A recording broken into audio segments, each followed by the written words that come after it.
धर्म प्रेमी सज्जनों को सादर प्रणाम, सादर नमस्ते। नमस्ते जी।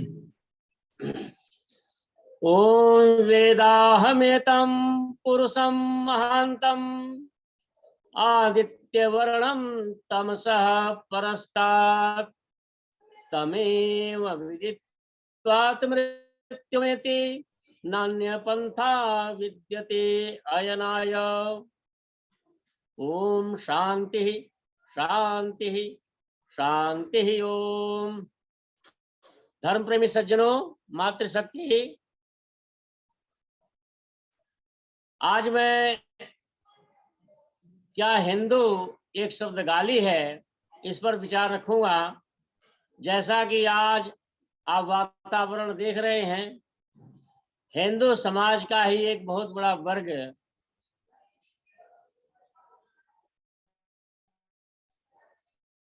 हिंदू समाज का एक बहुत बड़ा वर्ग है अपने को हिंदू कहलाने से संकोच कर रहा है। और बहुत से ऐसे संगठन हैं जैसे वामसेफ, बीएमटीवी, बिहार का एक संगठन है अर्जक संघ, और तमाम ऐसे यूट्यूब पर चैनल हैं बन चुका है। तो यूट्यूब पर भी बहुत से ऐसे चैनल हैं जो अब जोर शोर से प्रचारित कर रहे हैं कि दलित वनवासी हिंदू नहीं है, और यहाँ तक की जा रही है पिछड़े वर्ग के लोग जो है वो भी अपने को दलित हिंदू ना कहें। यह बहुत गंभीर विषय है। लोग अपने और प्रमाण देते हैं कि देखो, लुगद में हिंदू का अर्थ लिखा है काला चोर। बहुत गंभीर विषय पर आज हम चर्चा करते हैं। आइए हम देखें, क्या हिंदू शब्द एक गाली है? काला हिंदू माने काला चोर डाकू होता है? इस पर हमें गंभीरता से विचार करनी है। मेरे मित्रों, हम सब सिंधु का बिगड़ा हुआ रूप है, ऐसे बहुत से लोगों की मान्यता है। लेकिन बहुत से विद्वान और आर्य समाज के ही बहुत से विद्वान इसका खंडन करते हैं, कहते नहीं, सिंधु का हिंदू नहीं बना है, और प्रमाण देते हैं, कहते हैं कि देखो, यदि सिंधु का हिंदू शब्द है, सिंधु से हिंदू बना है, तो फारसी में फारही क्यों नहीं हो गया? अभी मेरे एक प्रवचन पर एक सज्जन का विचार आया, तो उन्होंने तर्क रखा, शंका रखा कि फारसी को फारही क्यों नहीं बोलते हैं, सऊदी को हौदी क्यों नहीं बोलते हैं, सूडान को हुडान क्यों नहीं बोलते हैं? तो मेरे मित्रों, सूडान शब्द फारसी का नहीं है, और सऊदी शब्द अरबी भाषा अलग है, फारसी भाषा अलग है। और सूडान अफ्रीका का एक देश है, यह भी फारसी से अलग है, वहां अफ्रीकी भाषा चलती है। तो ऐसा नहीं कि सर्वत्र जो है सौ को ह ही हो जाता हो। सिंधु शब्द से हिंदू बना है, लेकिन कोई जरूरी नहीं है कि सर्वत्र ऐसा प्रयोग किया जाता हो कि फारसी भाषा में जितने 100 शब्द हैं वहां ह हो गया हो। यह बिल्कुल भ्रांति है। फारसी भाषा में 100 भी है और 100 को ह भी बोलते हैं। जिस प्रकार से आप देखें, उत्तर प्रदेश, बिहार में य को ज बोला जाता है। इस प्रकार की शंका मैंने आर्य समाज के बड़े बड़े विद्वानों के मुंह से सुना है कि यह बिल्कुल गलत बात है कि सिंधु से हिंदू बना है। लेकिन अब फिर तर्क देते हैं कि अगर 100 को ह हुआ तो फारसी में फारही क्यों ना हो गया? लेकिन देखें, ऐसा हर भाषा में ऐसा होता है, लेकिन सर्वत्र नहीं होता है। जिस प्रकार से उत्तर प्रदेश और बिहार में य को ज बोलते हैं, आप देखें, सब लोग जानते हैं यमुना नदी का असली नाम यमुना ही है, लेकिन बहुत से मेरे भाई जमुना बोलते हैं, य को ज बोलते हैं। और यहाँ तक कि पढ़े लिखे लोग भी, साहित्यकार भी और कवि भी कहते हैं गंगी जमुनी तहजीब। यमुना नहीं बोलते हैं, यमुनी नहीं बोलते हैं, कहते हैं गंगी जमुनी तहजीब। और गांव में तो सर्वत्र है, यमुना को जमुना ही बोलते हैं, जमुना प्रसाद नाम भी रखे जाते हैं। तो क्या य को जैसे ज हो गया तो क्या सर्वत्र हो जाता है? पुस्तकालय में, हिमालय में, औषधालय में जो य है वहां ज क्यों नहीं बोलते? जो तर्क वहां लगाते हैं यहाँ भी लगाना चाहिए। यजमान शब्द है, यजमान, यजमान माने होता है यज्ञ वाला। यज धातु से मतु प्रत्यय करते हैं तो वह को म होकर के यजमान बन जाता है। यजमान माने होता है यज्ञ वाला। लेकिन उत्तर प्रदेश बिहार में यजमान को जजमान बोलते हैं। यजमान को क्या बोलते हैं? जजमान बोलते हैं। क्यों बोलते हैं? तो क्या सर्वत्र ऐसा हो जाता है? नहीं होता है। इसी प्रकार से आप देखिए उत्तर प्रदेश में भी और अधिकतर पंजाब में, हरियाणा में और दिल्ली के प्रांतों में य को ज बोलते हैं। योगेंद्र को कहते हैं जोगेंद्र, उच्चारण दोष भी करते हैं, जोगेंद्र भी नहीं बोलते, कहते जोगिंदर, जोगिंदर। यजवंत को कहते हैं जगवंत। और उनसे कहो कि नहीं ये शुद्ध नहीं है, अशुद्ध है, कहना आप नहीं जानते, जोगेंद्र शब्द ही है। हम तो दिल्ली के रहने वाले हैं, गांव के। यहाँ दिल्ली के ही गांव के सब लोग जिनका नाम योगेंद्र होता है वो अपने को जोगिंदर बोलता है, और सब लोग जोगिंदर ही बोलते हैं। यहाँ पर भी जो है जो य को ज हो गया, उनसे कहा जोगिंदर ने कहा था है जोग, जोग शब्द। मैं कहा जोग क्या है?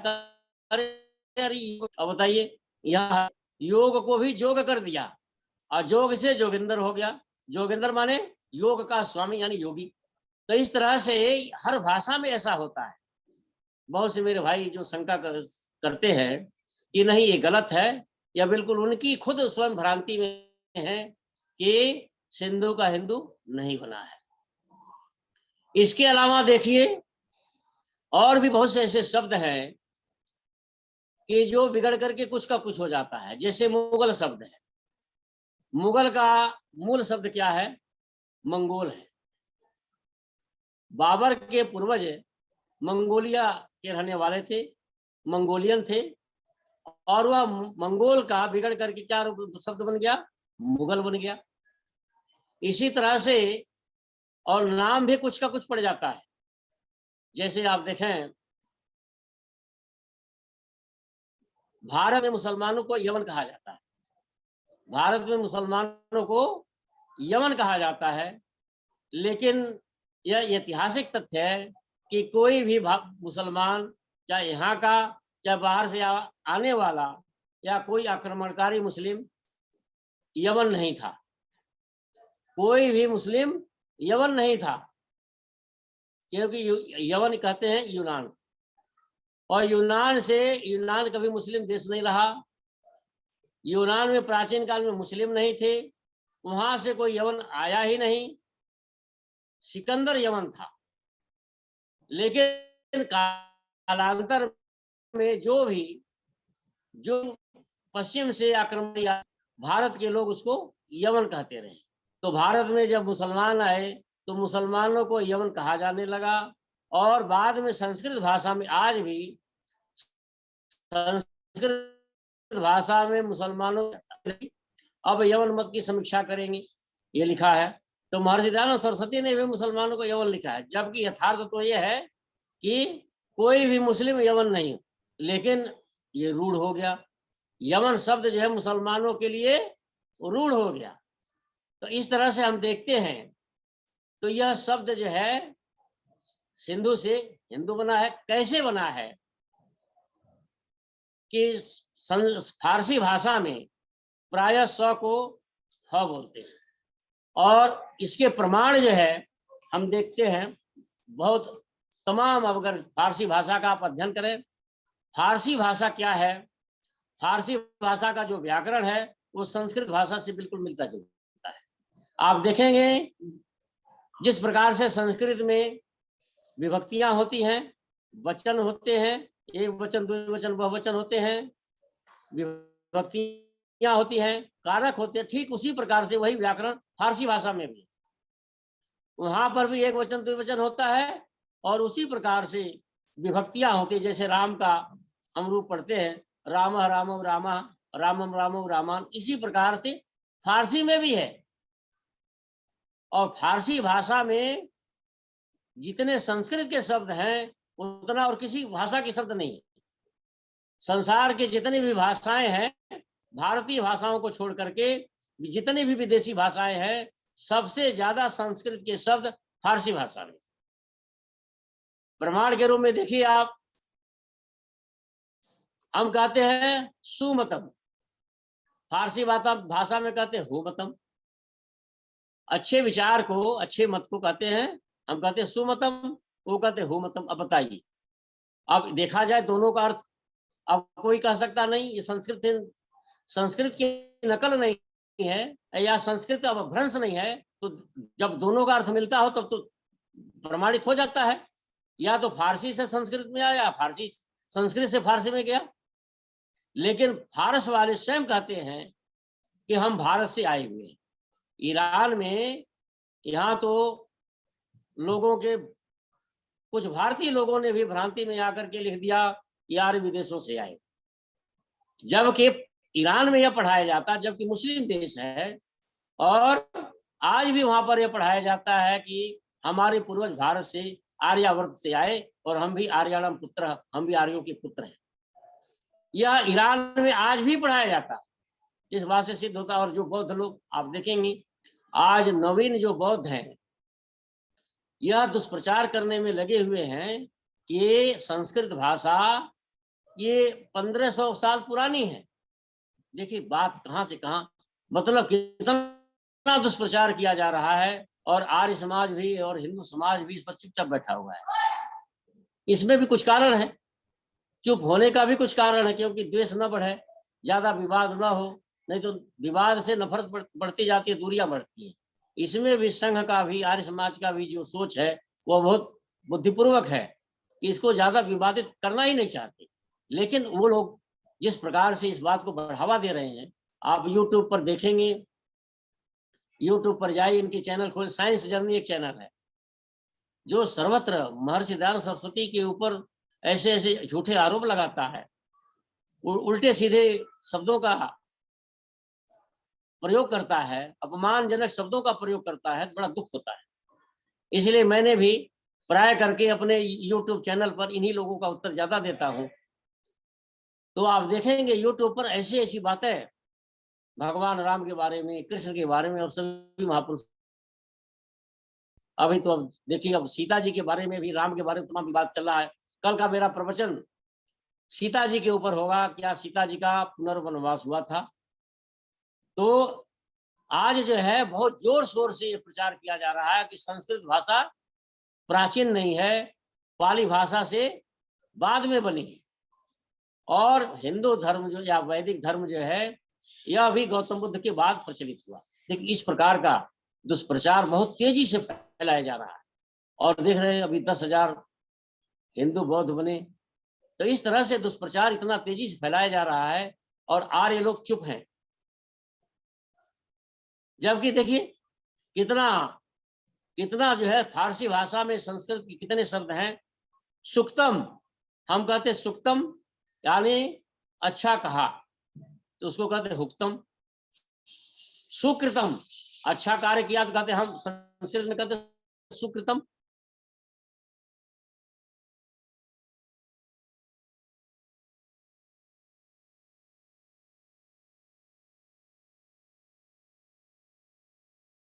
मेरी आवाज आ रही है?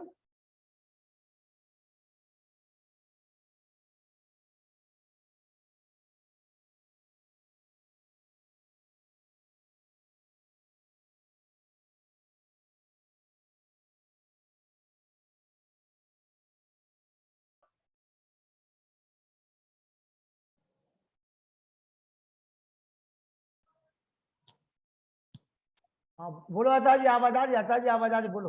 अच्छा ठीक है ठीक है। आ रही। मौलाना जर्जिस है, मौलाना जाकिर नाइक है, कई ऐसे मौलाना जो है अपने कुछ चतुर्वेदी लिखते हैं। और एक मौलाना जमील है। इन सब सारे मौलानाओं का मैं बारी बारी से उत्तर दे रहा हूँ। एक सीरियल मैंने शुरू कर रखा है मौलाना का महापाखंड के नाम से। और अभी अभी कई मौलानाओं का जो हिंदू धर्म पर आक्षेप कर रहे हैं, चाहे सनातनियों के ऊपर भी करें, फिर भी हम उनका उत्तर देंगे, मुंहतोड़ जवाब देने का मैं प्रयास कर रहा हूँ। तो ये नारा संस जो है इसी शब्द को कहते हैं कि ये देखो मोहम्मद साहब का नाम है। नारा संस माने होता प्रशंसनीय व्यक्ति, और कहते देखो मोहम्मद माने भी प्रशंसनीय, तो ये मोहम्मद साहब का नाम है। ऐसी जो है झूठी झूठी बात का दुष्प्रचार कर रहे लोग। तो नारा संस हम संस्कृत में बोलते हैं, तो फारसी में क्या कहते हैं, नरियो संघ, सौ को यहाँ ह हो गया। असुर हम बोलते हैं असुर, वो बोलते अहुर। पारसी लोगों का, पारसी लोग जो है अपने भगवान को, परमात्मा को अहुर कहते, अहुर मजदा। ये अहुर शब्द कैसे बना है, ये असुर का बिगड़ा हुआ रूप है। बिगड़ा हुआ क्या रूप है, स को ह कर दिया, अहुर। तो असुर परमात्मा का नाम संस्कृत में होता है, लेकिन ये वैदिक वाङ्मय में प्राचीन काल में, प्राचीन जितने भी संस्कृत के ग्रंथ है, 4 वेद हैं, दर्शन है, उपनिषद है, ब्राह्मण ग्रंथ हैं और आश्वलायन गृह सूत्र आदि हैं, इन ग्रंथों में असुर माने, ब्राह्मण ग्रंथों में भी असुर माने परमात्मा अर्थ लिया है। और यही बात जो है गंगा प्रसाद उपाध्याय जी ने अपनी पुस्तक धर्म का आदि स्रोत में भी लिखा है। असुर माने प्राणदाता परमात्मा का नाम है। लेकिन बाद में कालांतर में हजारों लाखों सालों के बाद असुर माने इसका कुत्सा में अर्थ ले लिया गया। असुर माने हो गया नीच, जो अपने प्राण पोषण में लगा हुआ हो उसको कहा जाने लगा असुर। लेकिन जो वैदिक काल में असुर माने परमात्मा होता था, उसी अर्थ को पारसी लोगों ने अपने ग्रंथ में रखा और परमात्मा का अर्थ जो है लगाया। तो देखिए असुर अहुर बन गया। सेना हम बोलते हैं, वही हेना बोलते हैं। अब पूछा जाए अच्छा हेना माने क्या होता है, फोर्स। और संस्कृत में फोर्स को क्या कहते हैं, सेना कहते हैं, वो कहते हैं हेना कहते हैं। अस्मि इसको क्या कहते, अहमी। अब देखिए कितना साम्य है। संति हिंती, असु अहु, सोम को होम बोलते हैं, मास। अब देखिए हम मास का प्रयोग करते हैं, वो कहते हैं। और बहुत से पूरे भारत में मास को माह बोलते हैं। बहुत से लोगों को पता ही नहीं होगा माह शब्द, जो सब सोचते होंगे कि ये हिंदी का शब्द। बहुत से भाइयों को, बहुत सी माताओं को पता नहीं होगा माँ शब्द जो फारसी का शब्द है, पता ही नहीं होगा, लेकिन प्रयोग करते हैं। गांव गांव में अनपढ़ व्यक्ति भी माँ शब्द का प्रयोग करता है, लेकिन ये फारसी का शब्द है। और कैसे बना है, मास से माह बना है। इसी तरह से हम सप्त बोलते हैं और वे हफ्त बोलते हैं। फारसी भाषा में हफ्त बोला जाता है। तो बहुत से देखिए हफ्ता भी सर्वत्र प्रयोग, पढ़ा लिखा भी, अनपढ़ व्यक्ति भी हफ्ता का प्रयोग करता है। हफ्ता हफ्ता एक एक हफ्ता, मैंने गांव में भी सुना जो अनपढ़ व्यक्ति भी हफ्ता शब्द का प्रयोग करता है। तो समझता है ये हिंदी का शब्द है, लेकिन ये फारसी का शब्द है। शब्द को हफ्त बोल, यहाँ भी हिस्सा को ह हो गया। और तो इस तरह से, लेकिन ऐसा नहीं है कि फारसी भाषा में जिस प्रकार से हिंदी में सर्वत्र य को ज नहीं होता, उसी प्रकार से फारसी भाषा में भी सर्वत्र स को ह नहीं होता है। लेकिन ये भ्रांति कैसे फैली, ये जो है हिंदू शब्द का अर्थ है लुगत में काला चोर डाकू कैसे लिया गया, इसका मैं अब बताता हूं। देखिए भारत जो है आर्यावर्त ईरान की सीमा तक था। अफगानिस्तान भारत का अंग था और भारत का पड़ोसी देश ईरान था, यानी फारस था, जिसका प्राचीन नाम भारत, ईरान को आज ईरान कहा जाता है, लेकिन इसका प्राचीन नाम फारस था। तो फारस भारत का, आर्यावर्त का पड़ोसी देश था। सिंध नदी वहां बहती है पाकिस्तान से लेकर के उधर। वो वे लोग स को ह बोलते थे, सिंध को उन्होंने ह कहा। सिंध को उन्होंने ह कहा, और वहां के आसपास के रहने वालों को उन्होंने हिंदू कहा। तो प्रारंभिक काल में पहले तो भारत को आर्यावर्त कहते थे, अपन यहाँ के लोगों को आर्य कहते थे, अपने को भी आर्य कहते थे। अवेस्ता में लिखा आर्याणाम पुत्र, कि हम आर्यों के पुत्र हैं। लेकिन कालांतर में जिस प्रकार से देखो, असुर शब्द का अर्थ जो है राक्षस हो गया, जबकि परमात्मा का नाम है। ये शब्दों, ऐसे शब्द बनते बिगड़ते रहते हैं। मंगोल का मुगल हो गया, मुसलमानों को यमन नाम रख दिया गया। इसी प्रकार से उन्होंने सिंध को हिंद कहा, और वहां के निवासियों को, सिंध नदी के आसपास के लोगों को पहले उन्होंने हिंदू कहा। लेकिन कालांतर में धीरे धीरे पूरे, देखिए जिस प्रकार से, इस पर भी कोई तर्क कर सकता है, शंका समाधान में पहले ही कर देता हूं। जिस प्रकार से सिकंदर आया, जो सिकंदर न तो ईसाई था न तो मुस्लिम था। सिकंदर न तो ईसाई था न तो मुस्लिम था, क्योंकि ईसा मसीह के था भारत। सिकंदर न तो मुस्लिम था न तो ईसाई था। अब बहुत से सज्जन ये जानते होंगे, सिकंदर नाम से जो कहते वो तो मुस्लिम था। मैंने अपनी गुरुकुल में बच्चों से पूछा, बताओ सिकंदर हिंदू था कि मुस्लिम था कि ईसाई था, पारसी था, कौन था? तब बच्चों ने कहा सिकंदर था। मैंने कहा अच्छा चलो और किसी से पूछ कर के आओ। तो बच्चों ने कई अध्यापकों से पूछा, तो अध्यापकों ने भी कहा सिकंदर तो मुस्लिम था। मैंने कहा तुम्हें इतना नहीं पता, सिकंदर नाम से तुमने समझ लिया कि सिकंदर मुस्लिम था, जबकि सिकंदर ईसा मसीह से पहले पैदा हुआ था। सिकंदर ईसा मसीह से पहले पैदा हुआ था, तो वो तो ईसाई भी नहीं था, मुस्लिम भी नहीं था। तो उसी प्रकार से सिकंदर यमन था, लेकिन कालांतर में भ्रांति से, जिस प्रकार से भारत में भ्रांतियां हुई, जितने भी उधर से आते उनको सबको यमन कहा गया, और मुसलमानों को भी यमन कह दिया गया। जबकि ये फारस से आए, अरब देशों से आए, तुर्की से आए, लेकिन सबको जो है एक शब्द प्रयोग कर दिया, यमन। यमन माने मुस्लिम लगा दिया।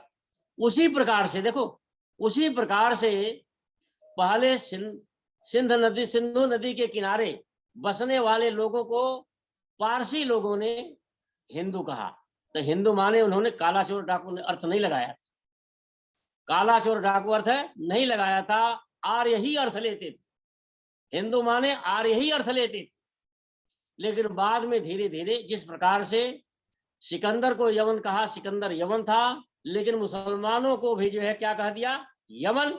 उसी प्रकार से पहले सिंध नदी के आसपास के बसने वाले लोगों को पारसी लोगों ने हिंदू कहा, लेकिन बाद में धीरे धीरे पूरे भारतीयों को हिंदू कहने लगे। और प्रमाण जो है देखिए, तो ये जो है, अब काला चोर डाकू कैसे अर्थ लगा दिया गया लुगत में। 712 ईस्वी में मोहम्मद बिन कासिम ने भारत पर आक्रमण किया था, लूटने आया।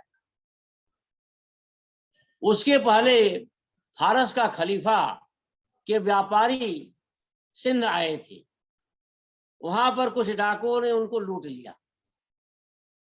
फिर वो जो है लूटने के बाद वो जो व्यापारी वापस गए, खलीफा से शिकायत करी।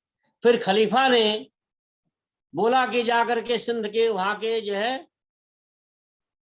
हिंदू शब्द का प्रयोग तब भी करते थे, लेकिन काला चोर डाकू का प्रयोग नहीं करते थे। मुसलमान भी हिंदू शब्द का प्रयोग करते थे। तो उन्होंने कहा उन लुटेरों को, चोरों को दंड दो। उसने मोहम्मद बिन कासिम को कहा कि जा करके वहां के को दंड दो।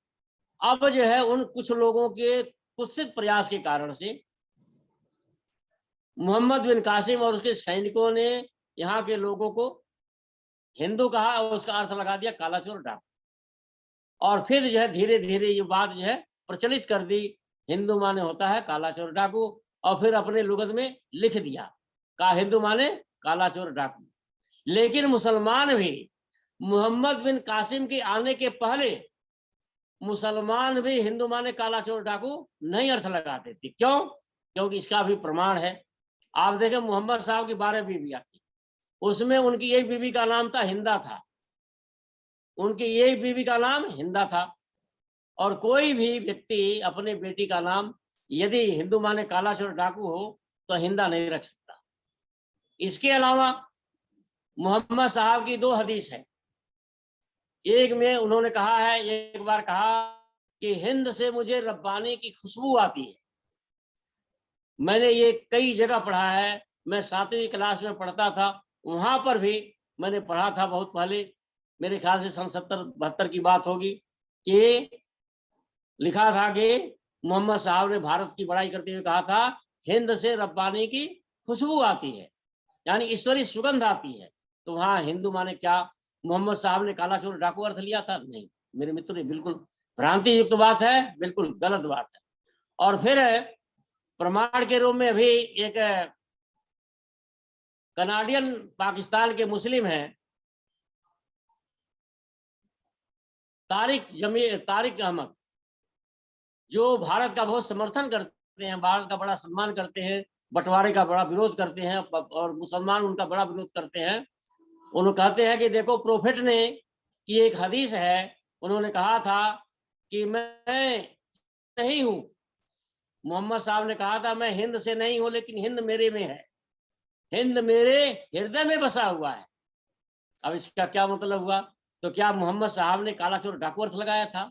और तीसरी बात, जब मोहम्मद के निवासे करबला में हुसैन को मुसलमानों ने ही घेरा और बड़ी बुरी तरह से मारना चाहा, हुसैन ने कहा था कि मैं हिंद जाना चाहता हूं, तो मुझे छोड़ दो, मैं हिंद जाना चाहता हूं। तो क्या हुसैन ने हिंद शब्द का अर्थ है या हिंदू शब्द का अर्थ काला चोर डाकू लगाया था? नहीं लगाया।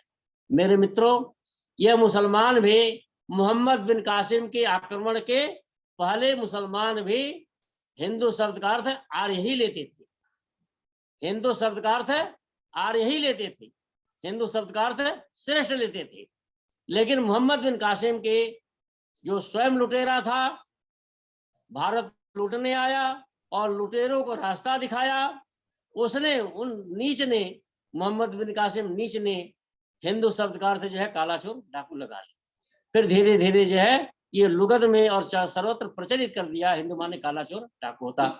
नहीं तो पारसी इतिहास का अध्ययन किया जाए, जिनको इसके आगे भी शंका हो तो पारसी इतिहास का अध्ययन करें और देखें जो हिंदू शब्द का प्रयोग उन्होंने किया है, क्या उन्होंने काला चोर डाकू लिया है? तो मेरे भाइयों, जिसको इस बात में शंका हो तो अध्ययन करें, उसको जो है मुंह की खानी पड़ेगी। यह निश्चित रूप से 100% ये सत्य है, हिंदू माने काला चोर डाकू नहीं होता है। मोहम्मद बिन कासिम के आने के पहले मुसलमान भी हिंदू माने काला चोर डाकू नहीं लेते थे, अच्छा अर्थ लगाते थे। और पारसी जो वैदिक धर्म का ही बिगड़ा हुआ रूप है, यहाँ तक कि गंगा प्रसाद उपाध्याय, जो हम जानते हैं बहुत बड़े विद्वान हुए, उन्होंने पुस्तक की है धर्म का आदि स्रोत। इस पुस्तक को गहन अध्ययन किया जाए, उन्होंने सिद्ध किया है कि इस्लाम, यहूदी, पारसी, ईसाई, ये सब के सब वैदिक धर्म के बिगड़े हुए। यह सच्चाई है, यह सच्चाई है कि ये सब के सब वैदिक धर्म के ही बिगड़े हुए रूप है। और जिस प्रकार से हिंदुओं में तमाम फिरके चल पड़े, उसी प्रकार से फिरका ऐसे ही इधर भी इस्लाम भी है, यहूदी है, ये सब के सब पहले वैदिक धर्म से थोड़ा सा अंतर पारसी में आया, पारसी से जो है यहूदी थोड़ा सा अंतर आ गया, जैसे जैसे जो है दूर होते गए थोड़ा थोड़ा अंतर आता गया। जैसे आप देख लें, शब्दों को ही आप देखें, हम जो है मातरम बोलते हैं और अरब फारसी भाषा में मादर बोला जाता है और अंग्रेजी में मदर बोला जाता है। देखिए अंतर आ गया कि नहीं आ गया? हम मातर बोलते हैं, फारसी में मादर बोलते हैं और अंग्रेजी में मदर हो गया। थोड़ा थोड़ा अंतर हो गया कि नहीं हो गया? यहाँ से ये भारत से चल करके इंग्लैंड, यूरोप तक जाते जाते ये शब्द थोड़ा थोड़ा अंतर होता गया। ऐसे तमाम भाषाओं में ये मातृ शब्द जो है, मातृ से ही तमाम शब्द बने हुए संसार की तमाम भाषाओं में मिलेंगे, लेकिन है तो गया भारत से ही। इसी प्रकार से हम पितर बोलते हैं, पितृ से पितर बहुवचन का ये शब्द है, संस्कृत का पिता, पितरो, पितरः।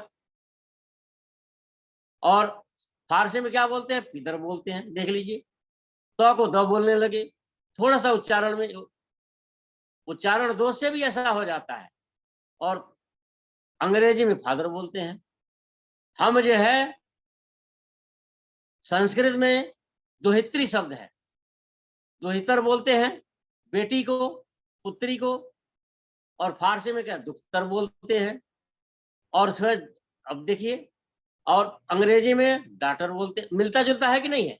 इस तरह से तमाम शब्द इन शब्दों का, और सारा जो है प्राचीन हम इतिहास का अध्ययन करते हैं तो पता चलता है कि ये भारत से ही सारी संस्कृति, सारे संसार में ज्ञान विज्ञान भारत से ही फैला है। और मेरे मित्रों, जो लोग इस बात का प्रचार करते हैं, आज अब दुख इस बात का होता है कि आप देखेंगे यूट्यूब पर, आप बौद्ध, नवीन बौद्ध लोगों का चैनल आप खोले, फिर आपके यूट्यूब पर जो है यही सारी बातें आएगी तो देखेंगी सर्वत्र जो है हिंदू शब्द की बड़ी बुराई होती है, हिंदू धर्म की बहुत बुराई हो रही है, हिंदू समाज की बुराई हो रही है, ब्राह्मणों का ऐसा विरोध करते हैं लोग बिना बात। अरे कभी किसी समाज ने किसी के साथ दुर्व्यवहार के, बाबा, जबकि बाबा भीमराव अम्बेडकर लिखते हैं कि आज के जो शूद्र हैं ये पहले क्षत्रिय थे और इन्होंने ब्राह्मणों के साथ दुर्व्यवहार किया। अब बताइए, तब इसका क्या तर्क रह जाता है कि तुम भी दुर्व्यवहार करो। इन बातों को समाप्त करना चाहिए।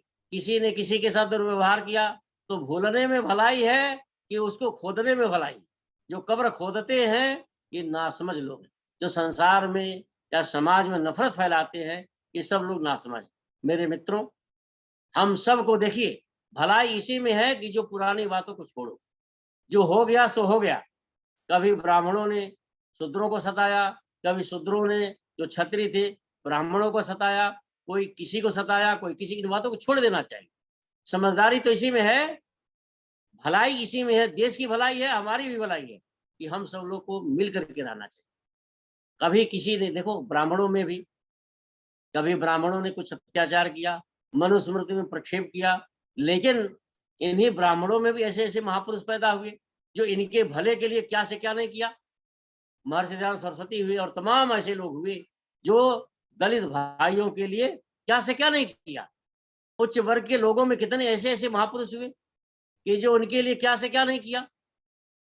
बाबा विनोबा भावे, महात्मा गांधी, महर्षि दयानंद सरस्वती और तमाम ऐसे जो महापुरुष हुए जो इनके लिए क्या नहीं किया, और जो छुआछूत ऊंच नीच बातों का घोर विरोध किया।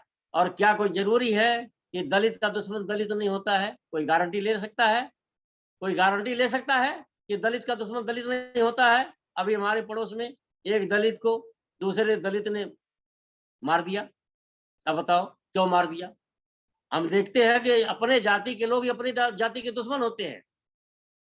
हरियाणा में भैंसवाल गांव है, जाटों ने जाटों को मार दिया, यादवों ने यादवों को मार दिया, बनिया बनिया से परेशान है, दलित दलित से परेशान है।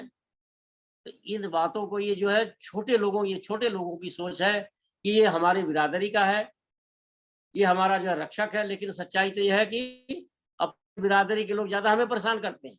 इसलिए सच्चाई, जो शाश्वत सत्य क्या है कि हमारा कोई नहीं है, पूरी पृथ्वी हमारी है। हम अपना किसी को न माने और पूरी पृथ्वी को अपना माने, यही वैदिक धर्म का सार है, यही वैदिक धर्म का उपदेश है, यही महर्षि दयानंद सरस्वती का उपदेश है। अब इतना कहकर अपनी वाणी को विराम देता हूँ। और बहुत ही महत्वपूर्ण विषय आचार्य सुधांशु जी, जो गुरुकुल खेड़ाखुर दिल्ली से हैं, उन्होंने लिया। और इसी बात को जब पहली बार हमारे सुप्रसिद्ध इतिहासकार doctor Rakesh Kumar R G ने कहा था इस पटल पर आकर के कि हिंदू शब्द जो है वो हमारा है, इसमें कोई हमें परहेज नहीं करना चाहिए कहने के लिए, तो थोड़ा सा हमारे मन में शंका थी। उस शंका को धीरे धीरे डॉक्टर, आवाज नहीं आ रही है जी आवाज नहीं आ रही मेरी? मुनि जी आवाज आ रही? हाँ, अब थोड़ी, कोई शंका समाधान हो पूछ सकते हैं। हाँ जी, हाँ जी, किसी के मन में कोई शंका हो तो पूछ सकते। तो अभी आवाज कम आ रही आ रही जी। अच्छा, कम आ रही आवाज? जी अब आ रही आवाज? हेलो मुनि जी, मेरी आवाज आ रही?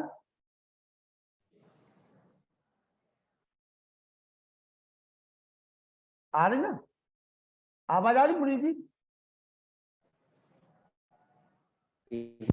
हाँ आ रही आवाज आपकी। चलिए कोई बात नहीं, उनको नहीं आ पा रही है। तो अगर किसी के मन में कोई शंका हो तो फिर से पूछ लीजिए। और बहुत अच्छी बात हमारे, क्योंकि आर्य जगत में भी ये बहुत बड़ी भ्रांति है कि हिंदू शब्द पे जो है लेकर के कुछ लोगों के अलग अलग तर्क रहते हैं, लेकिन डॉक्टर राकेश कुमार जी ने जिस तरह से इस बात को रखा था हमारे बीच में, और आज उसकी पुष्टि आचार्य जी ने कर दी है, तो किसी के मन में अगर कोई शंका हो तो वो आकर के पूछ सकता है इस बात को। खास तौर से आ जाइए, किसी के मन में कोई शंका हो, चलिए अनिल नरोला जी के मन में शंका है, आइए क्या शंका है अनिल जी। आचार्य सुधांशु जी, मुनि पुरुषोत्तम जी, लखनलाल जी और सभी आर्य जनों को सादर प्रणाम। अभी आचार्य जी ने हिंदू शब्द के बारे में बड़ी अच्छी व्याख्या। आवाज नहीं आ रही है। आवाज आ रही है, आपको आवाज नहीं आ रही है, लेकिन सबको आवाज आ रही है। अच्छा अच्छा, ठीक। आप या तो वो लीड ठीक। वगैरह लगा लीजिए कुछ जी। आचार्य जी को सादर प्रणाम। अभी आचार्य जी ने जो हिंदू शब्द की बड़ी सुंदर व्याख्या की, उसके बारे में कई उदाहरण देकर बड़े अच्छी कथन और तथ्य बताए उसके बारे में। अभी आपने भी शायद सुना होगा, 4-5 दिन पहले कर्नाटक में कांग्रेस का जो अध्यक्ष है मिस्टर सतीश जौहरीवाल, उसने भी बोला था अभी कि हिंदू शब्द का अर्थ जो है गंदा होता है, हिंदू मतलब गंदा। तो उसके ऊपर पूरे देश में काफी क्षोभ व्यक्त किया गया था और कई हिंदू सोसाइटीज के हिंदू धर्माचार्यों ने भी उसका बड़ा विरोध किया। तो वो ठीक है, विरोध तो हम मन से तो विरोध होता ही है, लेकिन क्या के विरोध से इस टाइप के किसी एक आदमी के कहने से कि भाई हिंदू शब्द का गंदा है, तो जब विरोध हुआ तो उसने ये यहाँ तक भी कहा कि मैं इस बात को चैलेंज करता हूँ कि जो मैं कह रहा हूँ बिल्कुल सही है, और दोबारा से मैं फिर रिपीट कर रहा हूँ कि हिंदू शब्द का अर्थ गंदा ही होता है। तो क्या इस टाइप की किसी बात का कहने से हमें कोई फर्क पड़ता है? मैं तो समझता हूँ कि हमें इन चीजों की तरफ ध्यान ही नहीं देना चाहिए। अगर कोई हमारा विरोध करता है तो वो इसलिए विरोध करता है कि वो चूंकि हम उससे श्रेष्ठ है, इसलिए हमारा विरोध करेगा ही करेगा। तो मैं आचार्य जी का इस बारे में विचार जानना चाहता था। धन्यवाद। आचार्य सुधांशु जी, आवाज आ रही है आपको? बहुत कम, मैंने पूरा सुना नहीं क्या कह रहे हैं। या तो आप लीड लगा लीजिए, लीड है आपके पास में? लीड है, लीड सुधांशु जी, लीड यूज कर लिए। अच्छा, मैं देखता हूँ, किसी से कहता हूँ। हाँ, लीड मंगवा लीजिए आप तब तक। और बहुत ही महत्वपूर्ण विषय लेकर के आचार्य हमारे बीच में आए हैं, व्याकरण शास्त्री जी। व्याकरण शास्त्री जी, हाँ, हेलो। हाँ जी, हाँ जी, अब जी, हेलो। हाँ बोलिए। अब आ रही है, अब आ रही है, अब आ रही है। आवाज आने लगी, नेट आपका कमजोर होगा इस वजह से। हाँ हाँ हाँ, हो सकता है नेट कम हो। हाँ तो अनिल नरोला हाँ, जी, बताएं। अनिल नरोला जी एक लाइन में फिर पूछिए, आप एक लाइन में। आचार्य जी, अभी आपने भी सुना होगा 4-5 दिन पहले कर्नाटक में जो कांग्रेस के अध्यक्ष है मिस्टर सतीश जौहरीवाल, हाँ उन्होंने बोला हाँ था कि हिंदू शब्द का अर्थ जो है, हिंदू का मतलब होता है गंदा। तो इसका बड़ा विरोध किया गया, कई धर्माचार्यों ने विरोध किया। मैंने उसके बारे में कई वार्ताएं टीवी पे सुनी थी। तो हाँ साथ में हाँ। ये भी, और फिर उसने जब विरोध हुआ तो उसने फिर दोबारा से कहा कि मैं अपने वक्तव्य पे बिल्कुल कायम हूँ और मैं इस बात को चैलेंज करता हूँ, कोई मेरी बात को गलत सिद्ध करके बताए। तो मेरा कहना ये था कि इन लोगों के बकवास करने से क्या हमें कोई फर्क पड़ना चाहिए? करते हैं तो करते रहे, हम चूंकि श्रेष्ठ है इसलिए हमारा विरोध होगा ही होगा। कोई ना कोई नई नई बातें इधर उधर की नहीं, निकालते ऐसा है, इसका बहुत फर्क पड़ रहा है। इसका जो दलित लोग जो है, जी। दलित लोग जो है ना, हिंदू समाज से अलग होते जा रहे हैं। उन्हीं लोगों में ये जो बातें कही जा रही है ना, हाँ जी। ये जो बातें कही जा रही हैं, ये दलित लोगों के लिए कही जा रही हैं कि अपने को हिंदू मत कहो। अभी उड़ीसा में, छत्तीसगढ़ में और झारखंड में कई ऐसे संगठन कार्य कर रहे हैं जो वनवासियों को कह रहे हैं कि तुम अपने को हिंदू मत कहो। जी इसका परिणाम बड़ा भयंकर निकलने वाला है। ठीक है। डॉक्टर राकेश कुमार आर्य बिल्कुल, जी। हमें सावधान होना चाहिए इसके बारे में। हाँ, सावधान होना राकेश चाहिए। कुमार जी, बिल्कुल।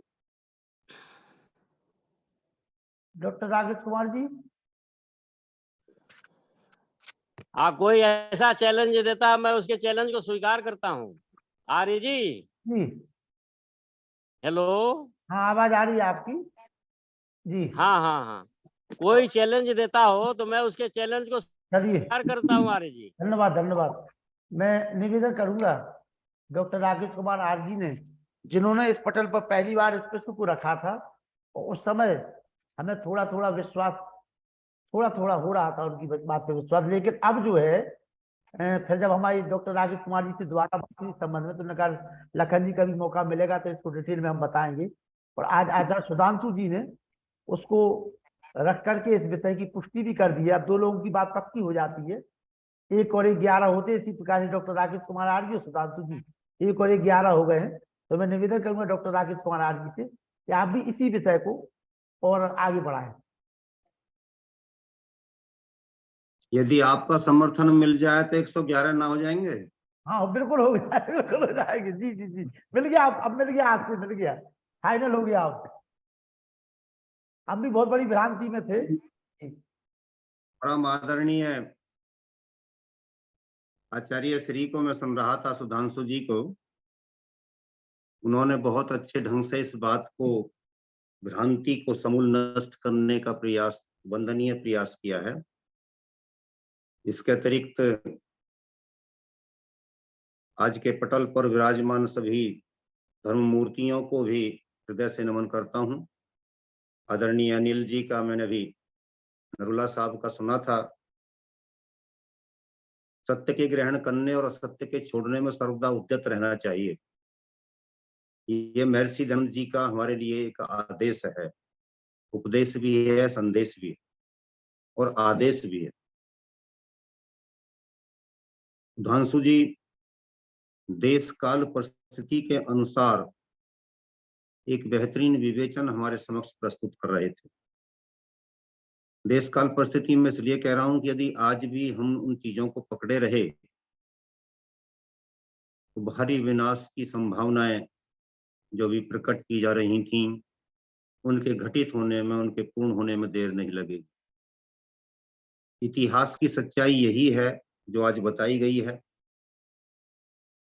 और जिस समय मैंने पूर्व में भी इसी मंच से कहा था कि जिस समय मुसलमानों का, इस धर्म का पैगंबर मोहम्मद भी पैदा नहीं हुआ था, उस समय भी वो लोग इस देश को, हमारे देश को बड़े सम्मान के साथ हिंद की पवित्र भूमि के नाम से पुकारते थे। एक कविता वहां पर प्रकाशित हुई मोहम्मद साहब से भी 1700 वर्ष पहले, कोई उसको 2400 वर्ष कहता है, बीच सा भी अनुमान लगा लें तो 2000 साल पहले, मोहम्मद साहब के जन्म से भी 2000 साल पहले, या 1700 लगा लीजिए। वो कवि जिसने उसको लिखा, उसका भावार्थ मैंने पहले भी बताया था, आज फिर बता रहा हूं। दिल्ली के बिड़ला मंदिर के पीछे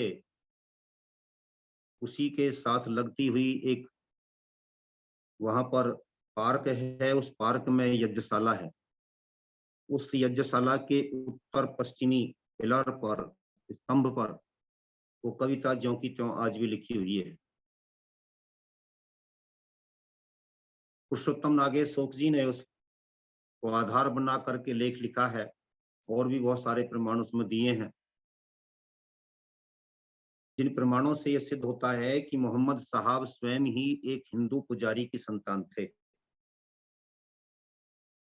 और आपके सामने मैं इस बात को भी प्रकट करते हुए अत्यंत प्रसन्नता की अनुभूति कर रहा हूं कि स्वयं मुझसे एक हाजी ने इस बात को स्वीकार किया। वो कह रहे थे कि मैं 3 महीने वहां पर रह करके आया हूं। ये गारंटी के साथ मैं कह सकता हूं कि उसका सारा हिंदू वैदिक स्वरूप है, मक्का मदीना का। निश्चित रूप से वहां 360 हिंदू देवी देवताओं की मूर्तियां थीं। और मेरे नाम से आप लिखिए, मुझे कोई इस पर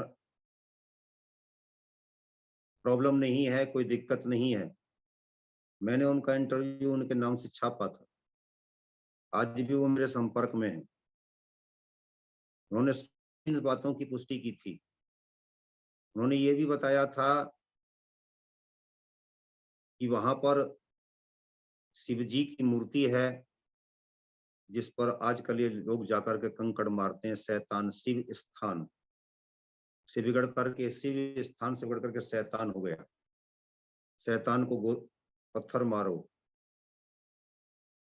यद्यपि ये सारी घटनाएं उस काल की प्रमाणित होती हैं जिस समय वैदिक संस्कृति का ह्रास हो रहा था और ये लोग जब धर्म के मूल स्तंभ से ज्योतिपुंज भारत से कट गए थे या किन्हीं भी कारणों से यहाँ से दूरी बन गई थी और जड़ता फैलती बढ़ती जा रही थी, उस समय इसका सारा स्वरूप वही जैसा भारत में मिलता है वैसा ही वहां का था।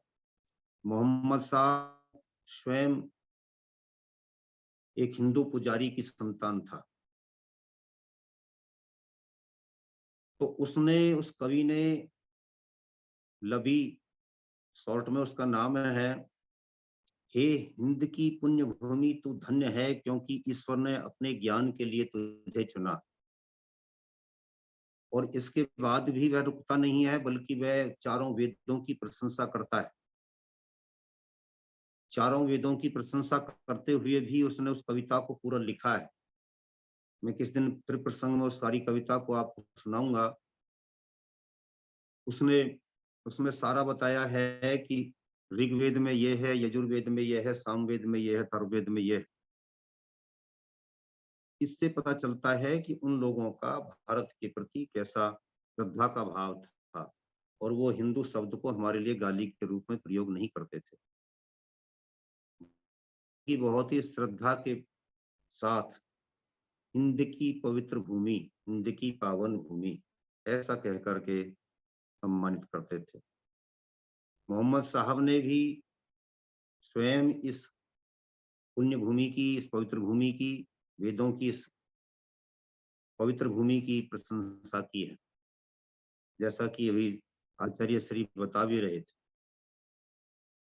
तो ये बात मान लेना और ये कहना कि उसका कोई किसी तरीके का, ये जो हिंदू की व्याख्या करते हुए उसको गाली के रूप में प्रयोग किया जाता है, ये कालांतर में पनपा है, बहुत बाद में जाकर के पनपा है।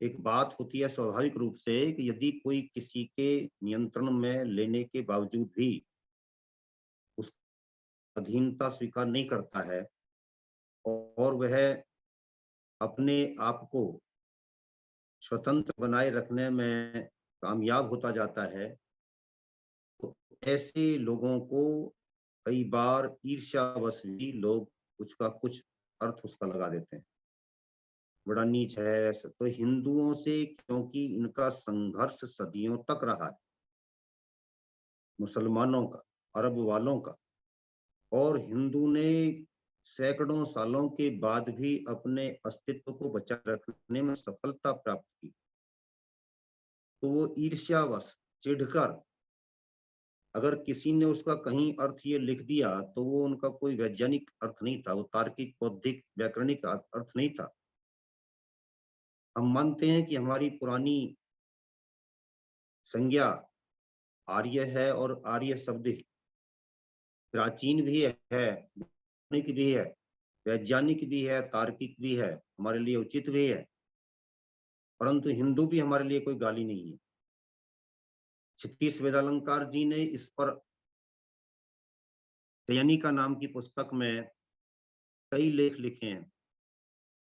वो इस पर लिखते हुए बताते हैं कि यदि हिंदू शब्द आज की तारीख में हमारे लिए एक महत्तम समापवर्तक हो गया है और एक घाट पर हम उस पर जाकर के पानी पी सकते हैं, तो हमें उससे आपत्ति क्यों होती है,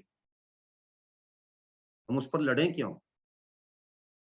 यदि ये इतना अपवित्र शब्द होता तो स्वामी श्रद्धानंद जी कभी हिंदू संगठन नाम की पुस्तक नहीं लिखते, लखनलाल जी। उन्होंने केवल इसलिए लिखा कि वो भी जानते थे कि इस घाट पर आकर सब पानी पी लेंगे, और जैसी चिंता भी मंच पर व्यक्त की जा रही थी एससीज को लेकर के, हरिजनों को लेकर के, तो उस बात के दृष्टिगत भी हमको इस बात पर ध्यान देना चाहिए कि हम सब एक चादर के नीचे आकर के काम करना शुरू करें। आर्य समाज अपने आप में एक, मैं इस विषय को थोड़ा सा इस तरीके से बताना चाहूंगा जो सच है। बहुत पहले इस पर, अब से 20 वर्ष लगभग पहले, बड़ी भारी चर्चा चली थी कि हिंदू आर्य का विवाद। तब मैंने अपनी एक पुस्तक लिखी थी, भारत में भयानक राजनीतिक षड्यंत्र दोषी कौन। उसमें मैंने इस पर प्रकाश डाला था। उससे पहले मेरी हिंदू महासभा के नेता दिनेश चंद्र त्यागी जी से बातचीत हो रही थी। मैंने कहा इस पर आपका क्या मत है। उन्होंने बड़ी पते की बात कही थी। उन्होंने कहा था कि हिंदू आर्य समाज जो है ये एक पक्की फैक्ट्री है और हिंदू समाज उसके लिए कच्चा माल है। आप कच्चा माल हमसे लीजिए और पक्का बना करके दीजिए, कौन रोक रहा है आपको। लेकिन एक बात का ध्यान रखना कि आपको आर्य बनने के लिए ना तो कोई मुसलमान मिलेगा ना ईसाई मिलेगा। आर्य बनने को आपको हिंदू ही मिलेगा। अपनी खेती को अपने आप बर्बाद करते हो ये कह करके कि तू अलग और मैं अलग। वो अपने मंच से आप जितने मुर्गे यहां से उठाना चाहते हो उठाओ और बनाओ उनको बढ़िया। किसने रोका है आपको। लेकिन इस व्याख्या को, इस गलती को जो चलाई जा रही है, इसको रोक दो और एक चादर के नीचे आकर के सब एक होकर के एक उद्देश्य के लिए काम करो। महर्षि जी महाराज ने यदि सत्यार्थ प्रकाश का, मैंने आदरणीय पुरुषोत्तम मुनि जी को और आदरणीय लखनलाल आर्य जी को अपनी वो पुस्तक दी थी, सत्यार्थ प्रकाश में इतिहास विमर्श। उसमें मैंने इसका उल्लेख किया है, इस बात का। मैंने उसमें प्रसंगवश इस बात को लिखा है कि महर्षि दयानंद एक देव एक देश की कल्पना करके चलते थे। वो परमपिता परमेश्वर की एक एकेश्वरवाद की बात तो है ही, एक देव साक्षात रूप में हमारा राष्ट्र भी है। और राष्ट्र तभी एक देव की परिभाषा में सम्मिलित होगा जब हम सब एक होकर के संगठन सूक्त, वेद के संगठन सूक्त के अनुसार आचरण करना सीखेंगे। यदि एक को ओढ़ करके, हिंदू शब्द को ओढ़ करके हम आगे बढ़ सकते हैं तो हमें बढ़ना चाहिए। इस पर किसी प्रकार की वैमनस्यता को पालना आर्यत्व के भी खिलाफ है, क्योंकि आर्य वैर विरोध को शांत करने वाला होता है, वैरों को पैदा करने वाला नहीं होता। आचार्य सुरेश जोशी जी, आचार्य सादर नमस्ते। नमस्ते जी, आप आइए। सादर नमस्ते जी, आपकी उपस्थिति जी, यहाँ पे जरूरी है, आइए। और सत्यप्रिय जी, जी जम्मू कश्मीर में प्रोफेसर जी जी आचार्य जी जी जी जी जी आचार्य सत्यप्रिय जी, आप भी आ जाइए। जी और जी डॉक्टर जी राजीव जी कुमार जी की जो व्यथा है उस व्यथा को कथा जी में बदल दीजिए। जी जी जी जी जी सभी को सादर नमस्ते। नमस्ते जी। जी आदरणीय लखनलाल जी, पहला निवेदन तो मेरा आपसे ये है कि आप जिन विषयों का चयन करते हैं जी उन विषयों पर थोड़ा आपको स्वयं मंथन भी करना चाहिए कि ये विषय समसामयिक है या नहीं। जी दूसरी बात, हिंदू शब्द क्या गाली है, ये विषय होना ही नहीं चाहिए। जी दूसरी बात, महर्षि देव दयानंद महाराज एक ऋषि हैं। आर्य समाज के लोग उनको ऋषि मानते हैं, अन्य लोगों ने भी उनको ऋषि कहा गया है। जी और यहाँ पर बड़े बड़े विद्वान बैठे हैं, मेरी बात को ध्यान से सुनेंगे। ऋषि को आप्त पुरुष भी कहा जाता है और वेद के बाद अगर कोई प्रमाणिक है तो आप्त पुरुष ऋषि है। और महर्षि दयानंद महाराज ने केवल सत्यार्थ प्रकाश ही ग्रंथ नहीं लिखा है, जी उनका इतिहास विषय का सबसे बड़ा ग्रंथ है उपदेश मंजरी। उपदेश मंजरी में महर्षि दयानंद महाराज ने इतिहास विषय पर बहुत सारे व्याख्यान लिखे हैं। उसमें पहला व्याख्यान है, 8वां व्याख्यान में प्रमाण के साथ बोल रहा हूँ। उपदेश मंजरी का 8वां व्याख्यान है, इतिहास विषय विद्वान लोग उपदेश मंजरी को पढ़ें और पढ़ाएं। उसमें क्या लिखा है, मैं स्वामी जी के शब्दों को पढ़ रहा हूँ, कृपया सभी विद्वान ध्यान से सुनेंगे। स्वामी जी लिखते हैं आर्यो ब्राह्मण कुमारो पाणिनि का सूत्र है, और लिखते हैं ऐसी व्यवस्था होते हुए भी हमारे देश का नाम आर्य स्थान अथवा आर्य शब्द होना चाहिए, सो उसे छोड़ न जाए। यह हिंदुस्तान नाम कहाँ से निकला? आर्य श्रोतागण, हिंदू शब्द का अर्थ तो काला, काफिर, चोर इत्यादि है। ये मैं नहीं कह रहा हूं, ये महर्षि दयानंद कह रहे हैं और आर्य समाज के प्रामाणिक पुरुष हैं वो। अब कभी कभी लोग ये कह सकते हैं कि देश काल के अनुसार परिवर्तन होना चाहिए। इसमें मेरा मत यह है कि मनुष्य की बातों को देश काल के अनुसार परिवर्तित कर देना चाहिए, परंतु महर्षि दयानंद मनुष्य नहीं है, साधारण मनुष्य नहीं, वो एक ऋषि हैं। ऋषि की बातें सार्वकालिक, सार्वभौमिक और सार्वदेशिक होती हैं। अगर हिंदू शब्द को देश काल परिस्थिति के अनुसार लाना चाहिए था तो स्वामी दयानंद इतने, उनके लिए ऐसा शब्द कहना भी ठीक नहीं है। स्वामी दयानंद महाराज इतने दीर्घ दृष्टा थे, वो लिख देते कि 200 साल के बाद, 100 साल के बाद आर्य की जगह हिंदू शब्द का प्रयोग करना आप लोग, ऐसा निर्देश कर देते हो। लेकिन यहाँ पर स्वामी जी क्या लिख रहे हैं? हिंदू शब्द का अर्थ तो काला, काफिर, चोर इत्यादि है, और हिंदुस्तान कहने वाले काले, काफिर, चोरों की जगह अथवा देश ऐसा अर्थ होता है, तो भाई इस प्रकार का बुरा नाम क्यों ग्रहण करते हो? और आर्य अर्थात श्रेष्ठ अथवा अभिज्ञात इत्यादि आर्यावर्त कहने का ऐसा अर्थ है। सो भाई ऐसे श्रेष्ठ नाम को तुम स्वीकार क्यों नहीं करते? क्यों तुम अपने मूल का नाम भूल गए हो? हाँ, हम लोगों की यह स्थिति देखकर किसके हृदय को क्लेश न होगा। अतः आज से हिंदू नाम का त्याग करो। स्वामी जी का स्पष्ट आदेश है, ये ऋषियों का आदेश है। एस धर्मो सनातन, यही श्रुति भी कहती है, यही सनातन धर्म है कि हम ऋषियों के आदेश का पालन करें। कुछ लोगों को यह देखकर क्लेश होगा, लेकिन आज से हिंदू नाम का त्याग करो तथा आर्य अर्थात आर्यावर्त लोगों का नाम का अभिमान करो। ये तो ऋषि के शब्द हैं, आगे मैं कुछ कहने जा रहा हूं। मुसलमानों ने इस देश को हिंदुस्तान कहा, अंग्रेजों ने इस देश को इंडियन कहा। रामायण आर्य कहती है, गीता आर्य कहती है, महाभारत आर्य कहती है, हनुमान चालीसा आर्य कहती है। अरे भाई, हिंदुओं के ग्रंथ भी हिंदू नहीं कहते। मैं इतिहासकारों से पूछना चाहता हूं कि जो हिंदू के ग्रंथ हैं वो भी हिंदू नहीं कहते, वो भी आर्य कहते हैं। रही बात संगठन की, देखिए अपने लोग अगर आज यह समझ रहे हो कि इतनी ताकत नहीं है कि वो हिंदुस्तान को बदल दें, तो ये उनका भ्रम है। अब रही बात उन दलितों की, जो दलित ऐसा कहते हैं, उसमें कमी हमारी ही है।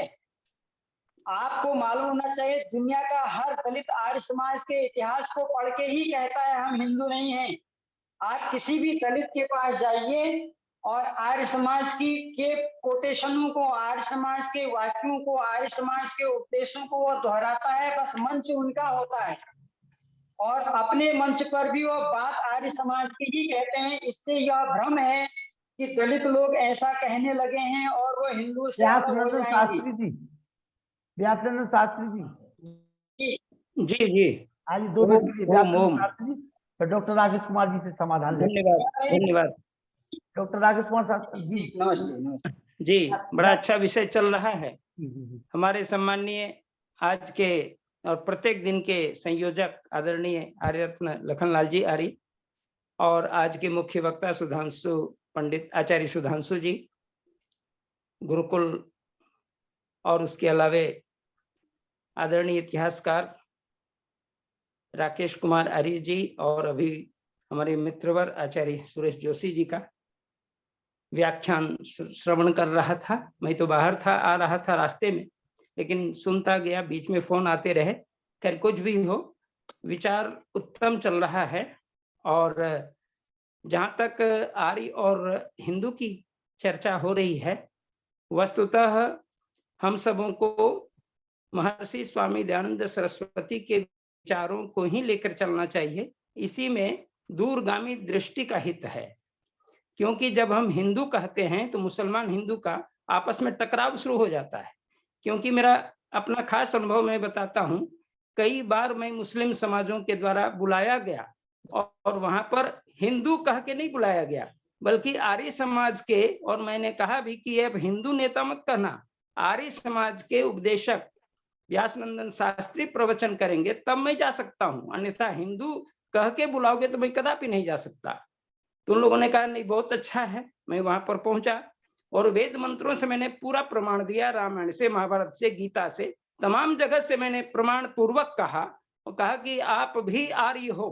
मैंने उनको भी कहा आप भी आर्य हो, क्योंकि मुसलमान ईमान जो होता है वो श्रेष्ठ मनुष्य को कहा जाता है और श्रेष्ठ आर्य है, इसलिए आप भी आर्य बनो। तो आर्य बनने में उनको कठिनाई नहीं है, लेकिन मुसलमान से हिंदू बनना, हिंदू से इस प्रकार में बड़ी कठिनाई हो रही है। आचार्य सुधांशु इसलिए जी, महर्षि दयानंद सरस्वती ने हम सबों को आर्य ही कहा है और इस देश का नाम आर्यावर्त है। यदि हम छोड़ते चले जाएंगे तो हमारी मूल नष्ट हो जाएगी और डॉक्टर नष्टे व्याकरण मूले नहीं पत्रम न पुष्पम, जब हमारा मूल नष्ट होगा तो हम कुछ भी नहीं पाएंगे। 2 मिनट के इसलिए बाद ऋषियों की बात को मानना चाहिए, अपनी बात को यह नंदन करके साहब, कि ये वर्तमान स्थिति है उसको हम लोग को त्यागने की कोशिश करनी चाहिए चलिए 2 और मिनट सबको आर्य ही बनाने की कोशिश करनी चाहिए। हिंदू कह के अलग नहीं होना चाहिए, हम डॉक्टर सभी आर्य हों डॉक्टर और ये राजेश पूरा कुमार जी देश को सुन ले 2 आर्यावर्त मिनट, हो, डॉक्टर इस राजेश कुमार जी प्रकार को की सुन ले भावना। आप, डॉक्टर राजेश कुमार जी को सुन ले 2 मिनट।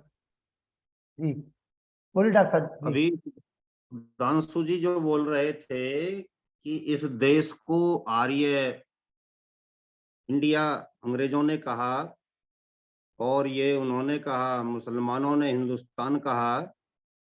मैं बहुत विनम्रता के साथ उन्हें बताना चाहता हूं कि जब 1492 में ईस्वी में अमेरिका की खोज कोलंबस ने की थी, तो वो जहां जाकर के उतरा था उसको उसने वेस्ट इंडीज कहा था, वेस्ट की इंडिया। और यहाँ पर सन 1600 में ईस्ट इंडिया कंपनी आई थी मान्यवर। ईस्ट इंडिया कंपनी का नाम ही ईस्ट इंडिया इसलिए रखा गया कि पहले वेस्ट इंडिया थी।